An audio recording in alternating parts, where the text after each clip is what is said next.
अति प्रिय अति प्रेम करते थे, आज उस सती को भगवान ने सामने बिठाया है, क्योंकि मां है। बैठो। और क्या कहने लगे? आओ बैठो। लगे कहन हरि कथा रसाला, दक्ष प्रजेश भय तेहि काला। लगे कहन हरि कथा रसाला, दक्ष प्रजेश भय तेहि काला। भगवान शंकर ने कहा बैठो देवी, विराजो। आज बहुत पीड़ा हुई अंदर से सती जल रही थी।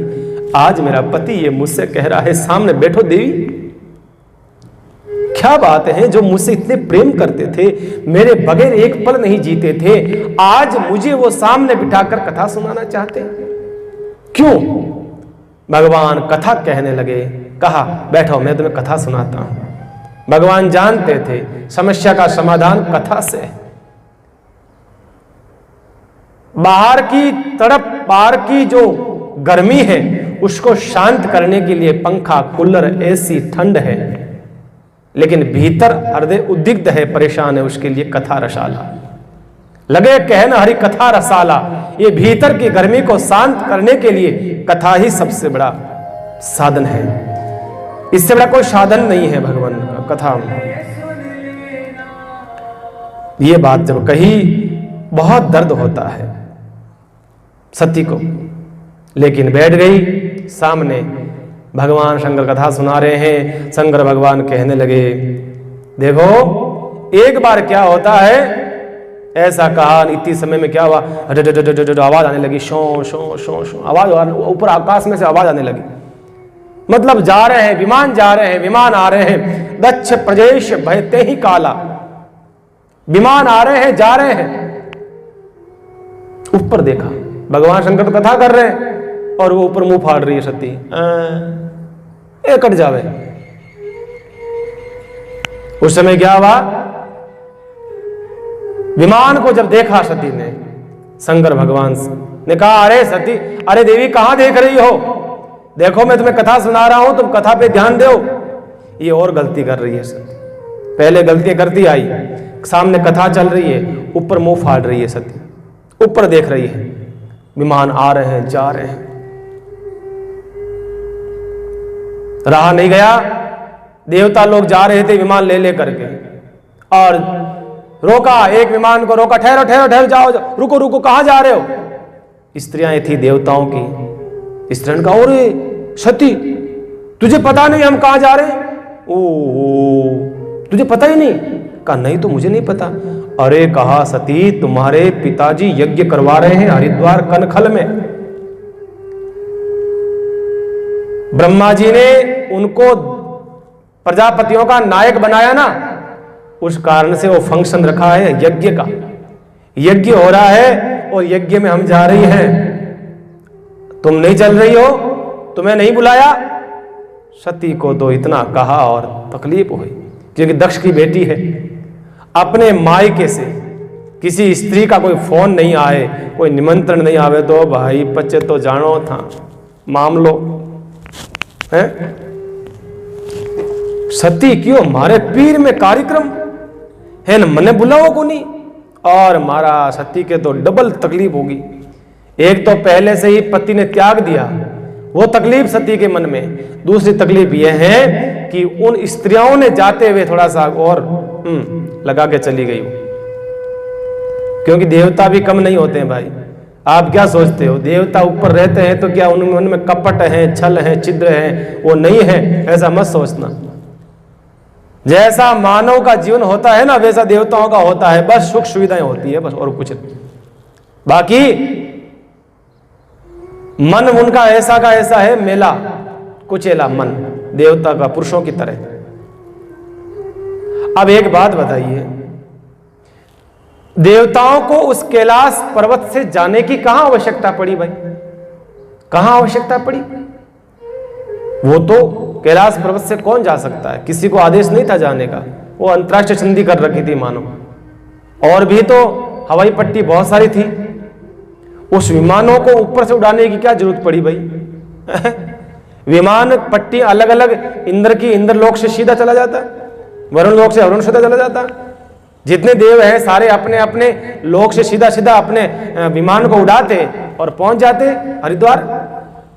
अब एक बात समझ में नहीं आती है, सारे के सारे देवता कैलाश पर्वत के ऊपर से निकल करके जा रहे हैं, मानो ये बताना चाह रहे हैं कि सती देख, तुझे तेरे पिता ने नहीं बुलाया, हम तेरे घर पर जा रहे हैं, हम तेरे घर पर जा रहे हैं। अब बोल क्या करेगी तुम?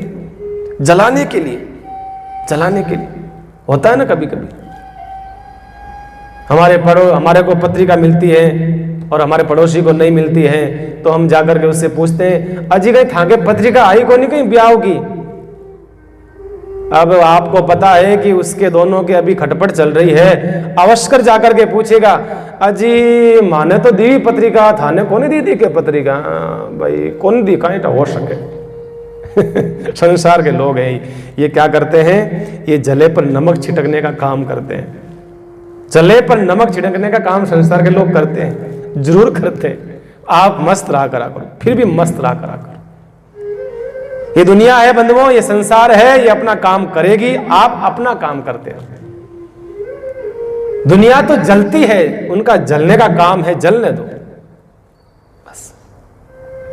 सती को इतनी तकलीफ हुई, इतनी तकलीफ हुई, सती तो बस अब तो कथा करे शंकर भगवान, सती तो इधर जावे उधर जावे उधर जावे, किचन में जावे, कमरा में जावे, हॉल में आवे, चौक में जावे, कथा किने सुनावे?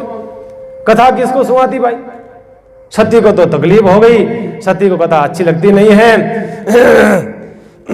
सती वापस आई अपने पति के पास, आकर के कहा, आपको पता है मेरे पिताजी हवन मेरा यज्ञ कर रहे हैं कनखल में, हमें चलना चाहिए? शंकर भगवान ने कहा, हाँ मुझे पता है, वो हवन कर रहे हैं, यज्ञ कर रहे हैं, मुझे सब पता है। कहा फिर आप क्यों नहीं चलते हो? आपको क्या, आपको क्यों नहीं चल रहे हो? कहा नहीं, मुझे निमंत्रण नहीं है। सती ने कहा तो क्या हुआ? मैंने ऐसा सुना है कि पिता के घर, मित्र के घर, गुरु के घर बिना बुलाए जा सकते हैं। क्या कहा? पिता के घर, मित्र के घर, भगवान के मंदिर में और गुरु के पास में बिना बुलाए जा सकते हैं। तो पत्रिका की कहां आवश्यकता है?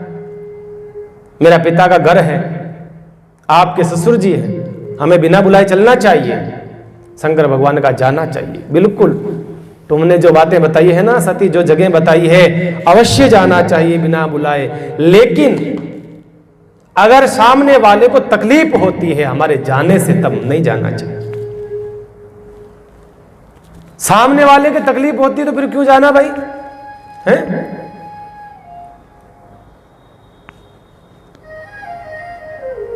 कई लोग ऐसे नगटे होते हैं, जरा जबरदस्त चले जाते, जबरदस्ती जबरदस्ती बुलाते एक जने को है, चले जाते 4-5 जने, 4-5। अब भाई शादी का कार्ड आया है, एक को बुलाया, चले जाएंगे, वाह कोई बात नहीं, बढ़िया मटर पनीर की सब्जी खाएंगे और भोजन करेंगे, चले जाते हैं। होते हैं ऐसे लोग। एक शादी में आए कुछ लोग, शादी में आए, शादी का जो करवा रहा था उसने देखा कि कैसे लोग हैं, शर्म नहीं आई इनको। घर वाले सब के सब उठ के आ गए। शादी के कार्ड में तो 2 जनों का निमंत्रण लिखा हुआ था कि 2 ही आए, कृपया, कोरोना चल रहा है, कोरोना का काल है, कृपया 2 ही आए, गैदरिंग कम से कम हो। हमने 2 का ही बोला। आदमी ने बोला अच्छा आए, गुस्से में तो था ही वो। तो उसने कहा आए कहाँ? उसने कहा कि लज्जा आई, लज्जा नहीं आई? कहा नहीं लज्जा नहीं है, लज्जा के एग्जाम है तो वो तैयारी कर रही है, पढ़ाई कर रही है। अब उसने तो ऐसा कहा था कि तुम आए, तुम्हें शर्म नहीं आई? पर लज्जा उसकी लड़की का नाम था सामने वाले की, तो उसने सोचा लज्जा के बारे में पूछ रहे। वो भी कह दिया कि नहीं लज्जा नहीं आई, लज्जा के एग्जाम की तैयारी चल रही है। तो ऐसे लोग होते हैं कई भाई। शंकर भगवान का बिल्कुल जाना चाहिए, सत्य जाना चाहिए देवी, लेकिन वहां नहीं जाना चाहिए जहां पर प्रेम नहीं हो, आव नहीं, आदर नहीं, नहीं नैनन में ने है। क्या कहा? आव नहीं, आदर नहीं, नहीं नैनन में नेह, तुलसी वहां न जाइए चाहे कंचन बरसे में। संतों के शब्द हैं। आव नहीं, प्रेम नहीं, आदर नहीं, नैनों में नेह नहीं है ना, तो वहां कभी नहीं जाना चाहिए, चाहे सोने की बरसात भी क्यों नहीं होती, वहां कभी नहीं जाना चाहिए। प्रेम नहीं तो भाई क्या मतलब, प्रेम के बगैर तो किसी ने कहा आव गणा आदर गणा, गणा नैनन में नेह, तहां घर चले जाइए चाहे पत्थर बरसे में। प्रेम है, आदर है, सम्मान है, सब कुछ है, चाहे पत्थर भी बरस रहे हैं तो भी उस घर अवश्य जाइए आप, क्योंकि उसका प्रेम है आपके प्रति। बस ऐसे घर कभी नहीं जाना चाहिए, ध्यान रखो बंधु। और शास्त्रों की जो जो बातें बताई गई है ना, वो सच है, सारी बातें सच है, सारी बातें। शंकर भगवान से सती ने पूछा कि आपको क्यों नहीं बुलाया, आपको बुलाना चाहिए, क्यों नहीं बुलाया, क्या कारण है, क्या गलती है, क्या लड़ाइयां हो गई। शंकर भगवान ने कहा एक बार क्या हुआ, ब्रह्मा जी ने दक्ष को प्रजापतियों का नायक बनाया, तो उसने क्या करा, उसकी खुशी के अंदर उसने एक बहुत बड़ा कार्यक्रम रखा, बहुत बड़ा आयोजन रखा, आयोजन।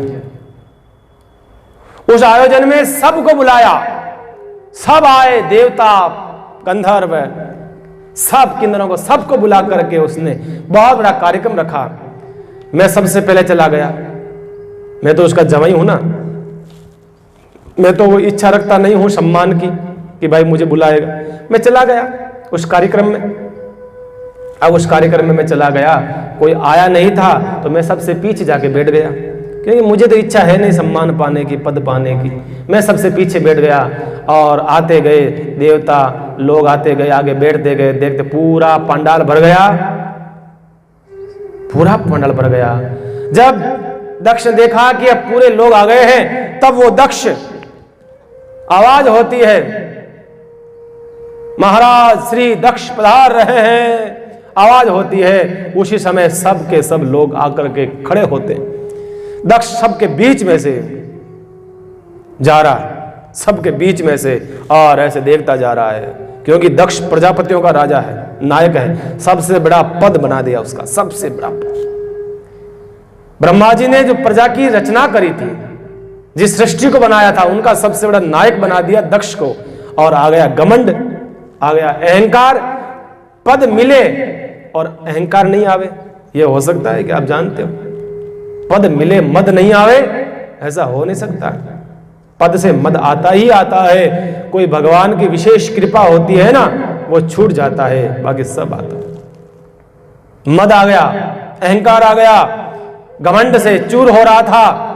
सब लोग उठ करके, देवता आदि सब प्रशंसा कर रहे थे उसकी, जय हो जय हो जय हो दक्ष महाराज की। फूलों की वर्षा हो रही थी और मंच के ऊपर दक्ष आया, सबको देखा, ऐसे ऐसे ऐसे ऐसे ऐसे सबको कहा, ओहो आशीर्वाद आशीर्वाद आशीर्वाद, सबको देखा और घमंड से चूर दक्ष। सम्मान के लिए सारे लोग खड़े थे। शंकर भगवान की तो समाधि लग गई, पीछे पीछे बैठे थे, उनको पता नहीं कौन दक्ष आया और कौन नहीं आया, कौन आया कौन नहीं आया, उसको पता नहीं शंकर भगवान को। दक्ष की नजर सीधी पीछे गई।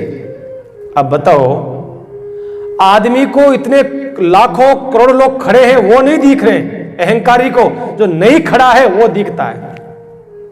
आपको माला किसने पहनाई आपको नहीं दिखेगा, आपको माला किसने नहीं पहनाई वो दिखेगा, आपका सम्मान किसने नहीं करा वो दिखेगा सबसे पहले। दक्ष को यही हुआ। दक्ष को इतने सारे हाथ उठ रहे थे, इतनी मालाएं दिख रही थी, लेकिन वो सीधा शंकर भगवान को देखा और क्रोध आ गया, गुस्सा आ गया और कहा, ये अघोरी, ये मेरा जवाई, कहने को मेरा जवाई है, मुझे शर्म आती है ऐसे जवाई को प्राप्त करके। शमशानों में रहने वाला, भस्मी रमाने वाला, नागों की माला पहनने वाला, जो जिसके कपड़ों का पता नहीं, जो नग्न रहता है, शमशानों में पड़ा रहता है, जिसे घर का बार का कुल का पता नहीं, ऐसे दुष्ट जीव, इस दुष्ट को मैंने मेरी कमल नयना, मेरी मृगनयनी, मेरी गजगामिनी, इतनी सुंदर मैंने मेरी बेटी का विवाह इस दुष्ट से मैंने करा है, मुझे शर्म आती है, ऐसा कह ही रहा था। और महाराज शंकर भगवान को तो क्रोध आया, भगवान तो वहां से उठ के विदा हो गए। तब से कहते हैं, तब से इन दोनों के ससुर और जमाई के तो मामला टेढ़ा चलता है, तब से ही आना जाना बंद, जमाई जमाई के घर, ससुर ससुर के घर। सती देवी ये बात हो गई, मामला ये है। सती ने कहा आ बात है, कोई बात नहीं, अब क्या हो गया, बड़े हैं वो, फिर भी चलिए आप, क्या हो गया कह देते हैं, बात हो जाती है। भगवान ने कहा भाई मैं तो नहीं जाऊंगा, तुम जाना चाहो तो जाओ। बात सती ने कहा, पर भगवान शंकर ने मना कर दिया। सती को तो जाने का हट लगी हुई थी, भगवान ने बहुत समझाया, कहा देखो देवी, जहाँ पति का सम्मान नहीं वहाँ पत्नी का सम्मान नहीं होता है। भले तुम मायके जाओ पर तुम्हें सम्मान नहीं मिलेगा, क्यों जाती हो, मना करा।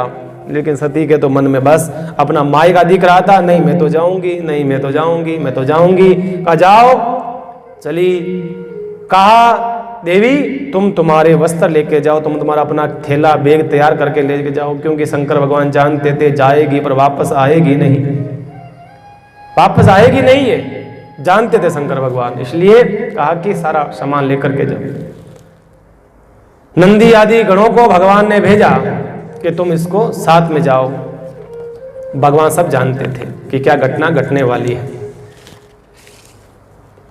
जैसे ही गई, क्योंकि दक्ष ने पहले ही कह दिया अगर वो आए सती उससे कोई बात नहीं करेगा, ढंग से कोई मिलेगा नहीं, कोई चर्चा नहीं, कोई मुस्कुराएगा नहीं, कोई सम्मान नहीं करेगा, कोई स्वागत नहीं करेगा। पहले आदेश हो गया था, अब दक्ष का आदेश। बहुत बड़ा कनखल में यज्ञ हो रहा है, हजारों लाखों ब्राह्मण यज्ञ में आए हुए हैं, पधारे हुए हैं, जनता आ रही है जा रही है। सती जैसे ही आई है, सती प्रवेश करने लगी, कोई ढंग से बात नहीं करता, जो भी सती को देखता है मुंह फेर लेता, इधर मुंह कर लेता, कोई इधर मुंह कर लेता है, सती को देखता नहीं। सती की बहनें थी, सारी बहनों ने सती को देखा, जैसे ही देखा मुंह फेर लिया, बातें। और कुछ स्त्रियां थी और वो ताने मारने लगी, अरे वो आ गई, वो आ गई, उस पति की पत्नी शमशान जो रहता है। किसी ने कहा अरे अरे अरे सती, अब तेरे पति ने कपड़े पहनना शुरू कर दिया कि नहीं कर दिया, ताने मारने लगे। सती तो बहुत आशा लेकर के आई थी, बहुत आशा, मैं जाऊंगी, मैं माँ से मिलूंगी, मैं बहनों से मिलूंगी, मेरे पिता मुझे गले लगाएंगे, मेरी सखी सहेलियां मुझे सम्मान करेगी, गले लगाएंगे। बहुत इच्छा करके आई थी, सारी इच्छाएं खत्म हो रही है। तब किसी स्त्री ने कहा अरे सती, क्या तुम्हारा पति अब नंग धड़ंग रहता है, कपड़े वपड़े पहनने लग गया? तब किसी ने हंस करके कहा अरे नहीं सखी, वो तो वैसे ही बबूती रमाता होगा, शमशानों में पड़ा होगा, उसके कहाँ कपड़े हैं। सती सुनती है, कालजा बहुत दुख देता, बहुत तकलीफ। स्त्री के मायके में पति की निंदा होती है तो दुख होता है, स्त्री के ससुराल में मायके के वालों की निंदा होती तो दुख होता है। स्त्री नहीं चाहती है कि एक दूसरी जगह दोनों की निंदा हो, फिर भी दुखी होकर के चलने लगी। आगे माँ आई, माँ तो माँ होती है ना, माँ का हृदय तो वात्सल्यता से भरा हुआ रहता है। माँ ने देखा सती को और कहा अरे बेटी सती, आई और गले लगाया तुरंत। माँ के हृदय में बेटों के प्रति, बेटियों के प्रति कभी ऐसा भाव नहीं आएगा कि वो मिलना नहीं चाहेगी। मिली है माँ, सती को प्रेम करा है, दुलार करा है, कहा बेटा तेरा बाप तो जो है ना मद में अंधा हो गया है, पद के मद में अंधा हो गया है, इसको क्या सही है क्या गलत है इसको पता नहीं है। बेटा तू दुख मत करना, मैं हूं ना, तो दुख मत करना, मन में ऐसा विचार मत लाना बेटा। कहा माँ मैं पहले अपने पिताजी से मिलकर के आती हूं। कहा जा। दक्ष कुछ लोगों से बात कर रहे थे, सती गई दक्ष के पास में, जैसे ही पास में जाकर के प्रणाम करना चाहती है, दक्ष वहां से निकल जाते हैं। क्या बीती होगी उस बेटी पर जिसका पिता, जब बेटी की विदाई होती है तो पिता फूट फूट करके रोता है। आज वो पिता जब मुंह मोड़ता है तो बेटी पर क्या बीतती होगी बंधुओं, क्या बीतती होगी। दक्ष ने जब सती का अपमान करा तो सती टूट गई, अब तो बिखर गई। मैं तो मेरे पिता से आशा लेकर के आई थी कि और तो कोई सम्मान करे ना करे, मेरा बाप मेरा पिता जरूर मुझे गले लगाएगा, मुझे पूछेगा बेटा तू आ गई, अच्छा करा। जवाई नहीं आया पर तू आ गई बेटा, अच्छा करा। मुझे लगा कि मेरा पिता मुझे पूछेगा। सती अब तो अंदर से रो पड़ी। एक पिता से मेरी आशा थी वो भी छूट गई। अब तो जीना मतलब नहीं है, इस जिंदगी में ऐसा जीवन किस काम का। ससुराल से मेरे पति रूठ गया, पीहर से मेरा पिता रूठ गया, दोनों पक्षों से मेरा कोई है नहीं मेरा अपना। अब इस देह को रखना नहीं है, सोच लिया मन ही मन अब तो मैं मर जाऊंगी। देखो बंधुओं, भगवान पर शंका करोगे, भगवान की बात नहीं मानोगे, गुरु की बात नहीं मानोगे तो मरना पड़ेगा, मरना पड़ता है। सती को क्रोध आया, सती आई यज्ञशाला में, सोचा यज्ञशाला दर्शन करती हूं मैं। यज्ञशाला में देखा सब जितने 33 करोड़ देवता है उन सब के आसन लगे हुए थे, हर एक देवता का आसन लगा हुआ था, सब देवताओं के आसन लगे हुए थे, पर शंकर भगवान का कहीं आसन नहीं दिखा। सती को तो सबसे ज्यादा दुख यहां हो गया, मेरा पति का इतना भयंकर अपमान, मेरा पिता तो मानो पद के मद में अंधा हो गया। कम से कम ये भृगु ऋषि है, ये देवता है, ये ऋषि मुनि है, यहां पंडित है, ये तो जानते होंगे ना कि जिस यज्ञ में शंकर भगवान नहीं होते हैं वो यज्ञ कभी पूरा नहीं होता है। शंकर माने विश्वास, और जिस यज्ञ में विश्वास नहीं होता है, विश्वास का पद खाली होता है, वो यज्ञ कभी पूर्ण नहीं होता है। शंकर का पद नहीं देखा, स्थान नहीं, बहुत क्रोध आया, आ गया क्रोध सती को, कर लिया गुस्सा। क्रोध में आकर के जोर से चिल्ला करके बैठी है, बोली है सभासदों, सुनो ब्राह्मणों, ऋषियों, मुनियों, संतों, मेरे पिता ने मेरे पति का बहुत बड़ा अपमान करा है, इस यज्ञ में उनका स्थान नहीं दे करके, और आपने भी उनका इतना अपमान करा है, फिर आपको यह यज्ञ करने का अधिकार नहीं है। जिस यज्ञ में शंकर माने कल्याण, जिस यज्ञ में कल्याण नहीं होता हो वो यज्ञ कभी पूर्ण नहीं हो सकता है, अपूर्ण रहता है। हमारे पति का अपमान हुआ है यहां पर भयंकर, और क्रोध आया। क्रोध के मारे सती ने अपने अंगूठे के पैर के अंगूठे को, नखुन को जोर से दबाया पृथ्वी से, और योगाग्नि प्रकट करी, और योगाग्नि प्रकट करके वो उस योगाग्नि जलने लगी, और अंत में वो भगवान से प्रार्थना करती हुई जली है, हे परमात्मा, मैं चाहती हूं जन्म जन्म जन्मांतर तक मेरा पति हो तो शंकर भगवान ही हो, चाहे जन्म मेरा कहीं पर भी हो, मेरा पति शंकर भगवान हो, कह करके जल जाती है। जैसे सती जली है, और जो गण आए थे नंदी आदि सती को छोड़ने के लिए, और वो तो यज्ञ को, हवन को नष्ट करने लगे। शंकर भगवान को पता चला कैलाश पर्वत पर कि सती जलकर राख हो गई। शंकर भगवान ने अपनी जटा को खोला, पटका, चट्टान पर वीरभद्र को प्रकट करा। वीरभद्र ने प्रकट होकर कहा आदेश करिए। शंकर भगवान ने कहा जाओ दक्ष का यज्ञ विध्वंस कर दो, जाओ। चला है वीरभद्र हजारों लाखों की सेना लेकर के, और जाकर के महाराज उस यज्ञ का तेज नेश कर देता है, तोड़ना फोड़ना मारना, देवताओं को मार देता है। यत्र तत्र भागने लगे सब लोग, बचाओ बचाओ बचाओ बचाओ, सब भागने लगे। ऐसी स्थिति कर देता है, भृगु ऋषि की दाढ़ी उखाड़ देता है वीरभद्र, और बीच में आता है दक्ष तलवार लेकर के, कौन है तू? जैसे आता है वीरभद्र को क्रोध आया हुआ था, और दक्ष का सिर छेदन कर दिया, दक्ष का सिर कट गया। जैसे दक्ष राजा मारा गया, सारे के सारे वहां से 9 2 11 सोचे हमारा तो दक्ष ही मर गया, अब कौन बचाएगा। सब चले गए, भाग छूटे, सब ब्रह्मा जी के पास में गए, महाराज महाराज रक्षा करो रक्षा करो रक्षा करो। ताकि क्या हुआ? कहा वो दक्ष मर गया, आपका बेटा दक्ष मर गया महाराज। कहा क्या कर रहे थे तुम, कहां गए तुम लोग? कहा हम महाराज कल में हरिद्वार में यज्ञ चल रहा था, वहां पर चले गए थे हम लोग, हमारा निमंत्रण आया था। कहा कि मूर्खों,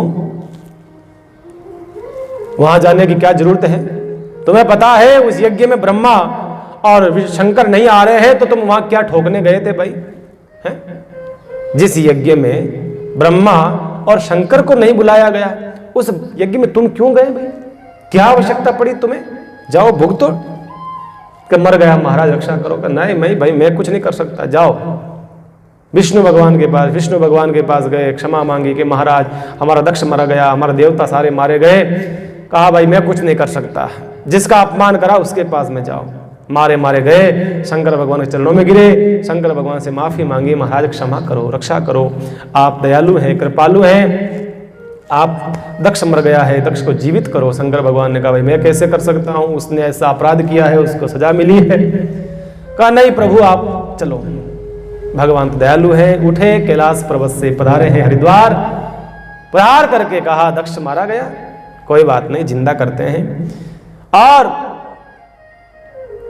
बकरे का मस्तक काट के उसके दक्ष के माथे पे धड़ पे लगाया गया। जैसे ही धड़ पे लगाया गया, जैसे रखा और वो दक्ष बोल पड़ा बम बम बम बम बम बम बम भोले।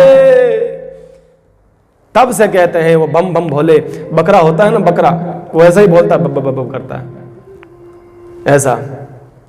तो ये दक्ष की करी हुई स्तुति है, ये बम बम बम बम भोले हम बोलते हैं ना, ये बम बम ये दक्ष के द्वारा मुंह से निकला हुआ शब्द है, सबसे पहला बकरे के रूप में जो था वो। तो इस प्रकार से दक्ष को वापस जीवित करा गया, ये कथा सुनाई है। और उसके बाद में सती तो चली गई, जल करके राख हो गई। और उसका अगला जन्म कहाँ होता है? अगला जन्म होता है बंधुओं हिमालय, सुनसान हिमालय पर्वत, सुनसान पड़ा था। हिमालय में पतझड़ हो रहा था, झरने सारे सूख गए थे, पक्षियों ने कलरव करना बंद कर दिया था। हिमालय से सारे पक्षी उड़ने लगे वहां से कि अब ये तो सुनसान हिमालय है, यहाँ कुछ नहीं है, निरश है, रस नहीं है, नदियाएं नहीं है, फूल नहीं, फल नहीं, पत्ते नहीं, पतझड़ ही पतझड़ है, मानो काटने को दौड़ता है ये हिमालय का पहाड़ पर्वत। उसी समय हमारी जगत जननी मां सती का जन्म उमा के रूप में, मां पार्वती के रूप में हिमालय के घर होता है।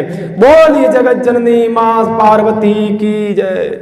जन्म होता है, जैसे जन्म होता है और आनंद ही आनंद हो जाते हैं, आनंद ही आनंद हो जाता है महाराज। जब ते उमा शैल ग्रह जाई, सकल सिद्धि संपत्ति तह छाई। जब ते उमा शैल गृह जाई, सकल सिद्धि संपत्ति तह छाई। और जब ते उमा शैल गृह जाई, सकल सिद्धि संपत्ति तह छाई। जब से उमा ने जन्म लिया है शैल ग्रह मानो हिमालय के घर में, तब से उस हिमालय में क्या होने लगा? हरा भरा हो गया, बरसात होने लगी, पुष्प खिलने लगे, झरने चलने लगे, नदियाएं जाने लगी, मधु टपकने लगा, शहद टपकने लगा, फल फूल लग जाते हैं, बड़ा सुंदर मनमोहक दृश्य हो जाता है। सारे पक्षी कलरव करते वापस आ जाते हैं। हाँ, मैना, तोता, मोर, पपैया नाचने लग जाते हैं। चारों ओर आनंद ही आनंद हो जाता है हिमालय पर। क्यों? क्योंकि पार्वती जी पधार गई है। सिद्धि संपत्ति तह छाई, सारी सिद्धियां आ जाती है, सारा आनंद आ जाता है। पार्वती क्या है? श्रद्धा, श्रद्धा है। और जीवन श्रद्धा है तो मिठास होना चाहिए। जीवन में अगर श्रद्धा आएगी तो ही मिठास आएगा जीवन में, ध्यान रखना। श्रद्धा नहीं है तो कुछ भी नहीं है बंधुओं। श्रद्धा का मतलब क्या होता है भाई? श्रद्धा श्रद्धा श्रद्धा, श्रद्धा का मतलब पता है आपको क्या होता है? श्रद्धा का मतलब होता है विनम्र पूर्ण समर्पण। श्रद्धा उसे कहते हैं जिसने समर्पण कर दिया। समर्पण भी कौन सा? समर्पण तो भाई आतंकवादी भी करते हैं ना, आत्मसमर्पण कर दिया, ये शस्त्र छोड़ दिए, आत्मसमर्पण। समर्पण तो वही होता है। एक तो समर्पण कराया जाता है, एक समर्पण कर दिया जाता है, विनम्र पूर्ण समर्पण, स्वतः समर्पित हो जाए, उसे श्रद्धा कहते हैं। हम जो चालाकी करते हैं ना, उसे श्रद्धा नहीं करते। हम लोग चालाकी करते हैं, हम श्रद्धा समर्पण नहीं, हमारा तरीका अलग है। ठाकुर के सामने चालाकी करते हैं, बड़ी बात है। हम समर्पण अपने आप को तो नहीं करते हैं, पर जो भी समर्पण करते हैं ना, उसमें भी बड़ी चालाकी करते हैं, उसमें भी बड़ी चालाकी करते हैं। कुछ भी पंडित को, कोई संत को, कोई ब्राह्मण को, कोई भेंट पूजा देंगे, हम लोग कुछ भी देते हैं, दान दक्षिणा देंगे ना, ऐसी वस्तु देंगे जो घर में कोई काम की नहीं है, कोई काम की नहीं है। वो क्या करेंगे, बट दे दो महाराज के, बट काम आ जाए, पड़ी रही महाराज के। क्यों भाई, थाना महाराज ही मिलिया कहीं है? भगवान को, संतों को, ब्राह्मण को चीज, वो वस्तु दे वो जो सबसे श्रेष्ठतम हो, सबसे अच्छी हो। पूजा में चावल काम लेंगे हम, कौन से चावल काम लेंगे? उसको दुकानदार को कह देते हैं, भैया ध्यान रखना पूजा के चावल चाहिए, तो समझ जाता हाँ पूजा के चावल मतलब कितने रुपए किलो, सबसे नीचे वाले। आप खा लोगे क्या? आपको तो चाहिए बासमती चावल, ताजमहल, क्या क्या होते हैं भाई वो चावल की क्वालिटी, अच्छे चावल चाहिए, बढ़िया चावल चाहिए, अच्छी क्वालिटी का। और पूजा के लिए टूटे फूटे, पीले पीले पड़े हुए छोटे छोटे चावल, किसके लिए? ये तो पूजा के लिए। चावल पर सुपारी आप खाओगे, मीठी वाली खाओगे, स्वादिष्ट खाओगे, अच्छी वाली खाओगे, और पूजा की सुपारी वो फीकी फीकी बेचारी, जिसको कोई खावे नहीं, सूंघे नहीं, उसका नाम ही पूजा की सुपारी रख दिया संसार वालों ने कि पूजा की सुपारी है। बर्तन भी कौन से देंगे?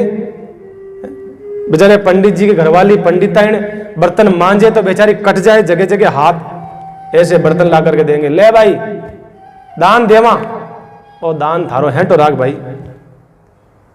पंडित जी को गमछा भी देंगे तो ऐसा देंगे ला करके कि पंडित जी स्नान नहीं कर सकते पहन करके बेचारे, ऐसा गमछा ला करके देंगे। भाई ऐसा मत करो, हैं? ऐसा क्यों करते हो? आप अपने लिए सबसे श्रेष्ठतम वस्तु जीवन में उपयोग में लेते हो, और परमात्मा के लिए, परमात्मा के भक्तों के लिए ऐसा भाव रखते हो ना, गलत है, ये गलत है, ऐसा नहीं होना चाहिए। भगवान को अच्छी चीज समर्पित करो, जो सबसे श्रेष्ठ हो, सबसे बढ़िया हो, वो समर्पण करो। कि भगवान क्या खाएगा क्या?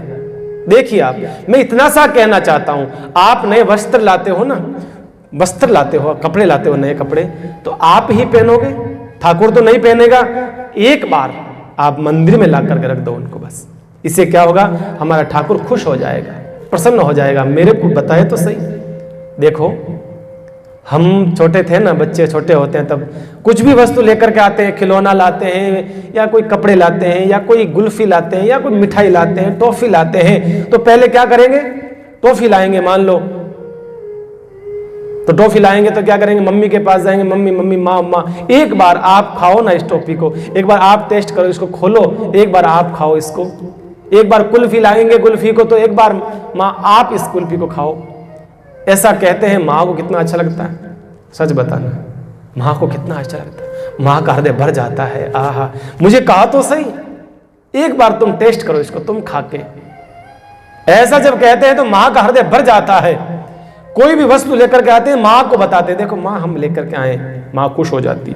ये तो संसार की बात हुई, पर परमात्मा को एक बार तुम ऐसा कहो तो सही, प्रभु मैं ये भोग लगा रहा हूं, मैं ये खा रहा हूं, एक बार प्लीज आप भी इसको टेस्ट करो ना।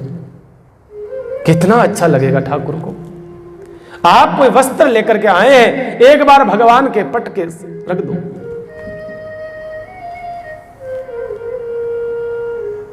भगवान के सामने समर्पण कर दो। वस्तुओं का भी भगवान पहनेंगे नहीं, पर आपके जो वस्त्र है ना वो दिव्य हो जाएंगे, सीता मैया की तरह वस्त्र पहनते ना, दिव्य वस्त्र ऐसे बन जाएंगे आपका।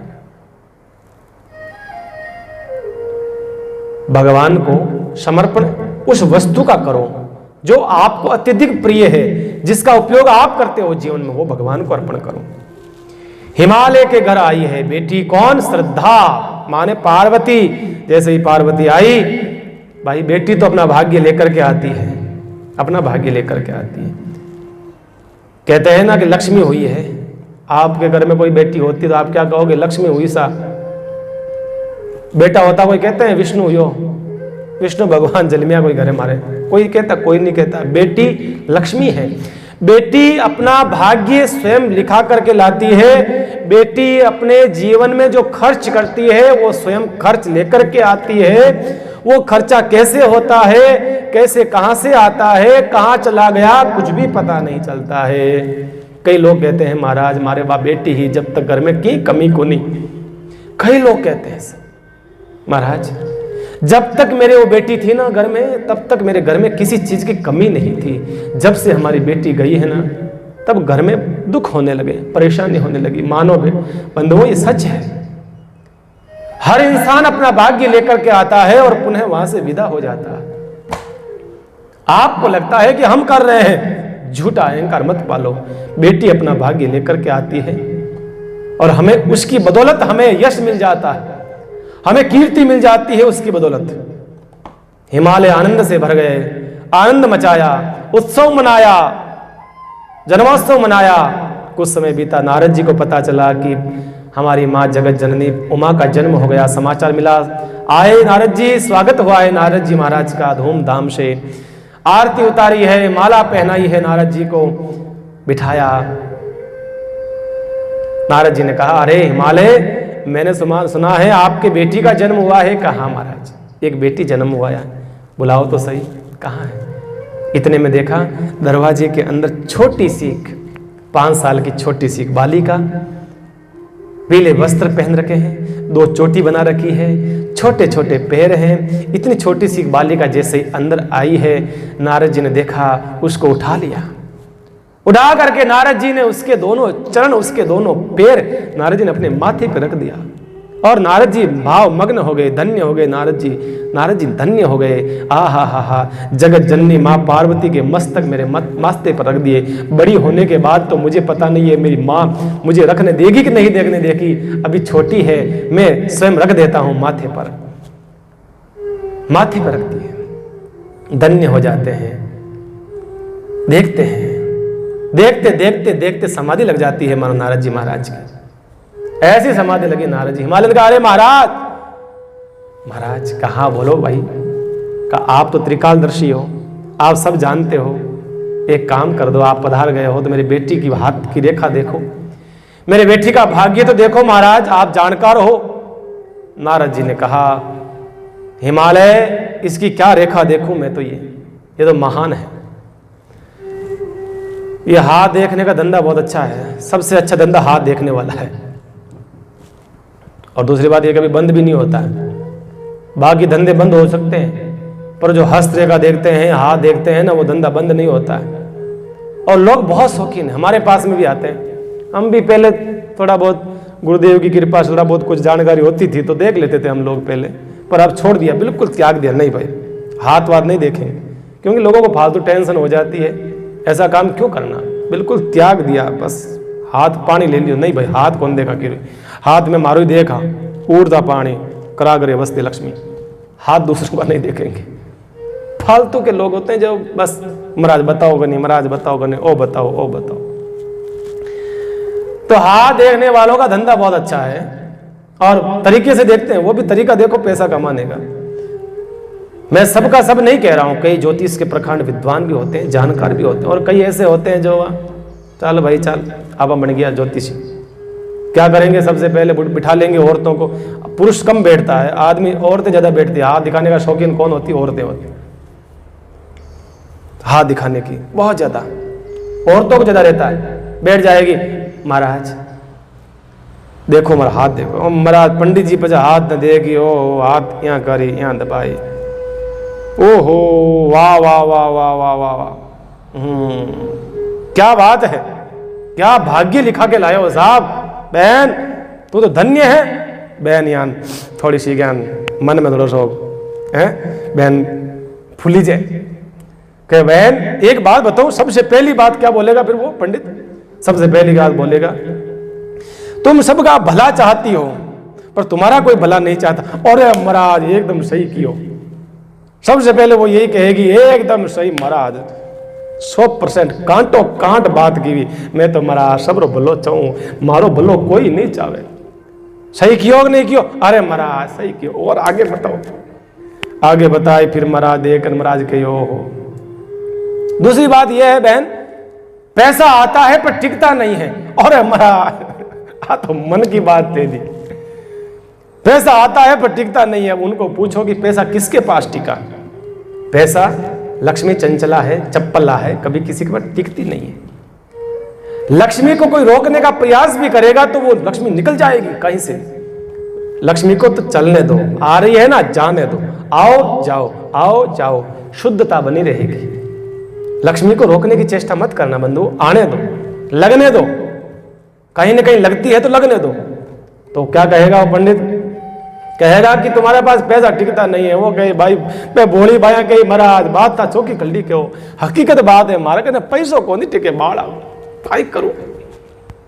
फिर कहेंगे देखो आपको जश नहीं मिलता है बहन। अरे महाराज हाई बात हगेड़ी की मन जश नहीं मिले महाराज, कभी मन जश नहीं मिले। मन आज तक इतो काम करूं मैं, सुबह बेगी उठूं, दिन भर काम करूं, एंड छाती माते इतो काम करूं मैं, फिर भी मन जश नहीं मिले।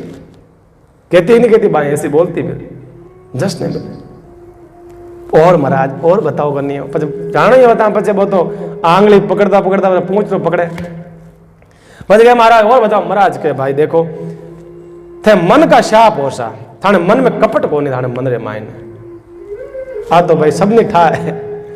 हर इंसान सोचता है कि मन का शाप हूं, और कुण कितो है केड़ो है वो सब पतो है परमात्मा ने। क्या हाँ महाराज मारे तो मन में की नहीं है, मैं तो मारे पेट में राखू कौन, मैं तो मारे मन में जकी बात मैं सगली कह दूं, मैं तो मारे मन में कौन राखू की मन में नहीं राखू महाराज। जो बात है मैं कह देती हूँ, ये तो गड़बड़ कर रही है, ये तो लबड़ा लड़ाई करवा रही है, केक करके ही तो कौन सी कहने की है कौन सी नहीं कहने की ये ध्यान तो रखे। पंडित जी तो जाप रहे बार आप रो काम करन सो को नोट आप जेब में गाल प्रांत धारे लपड़ो कर दे घर में।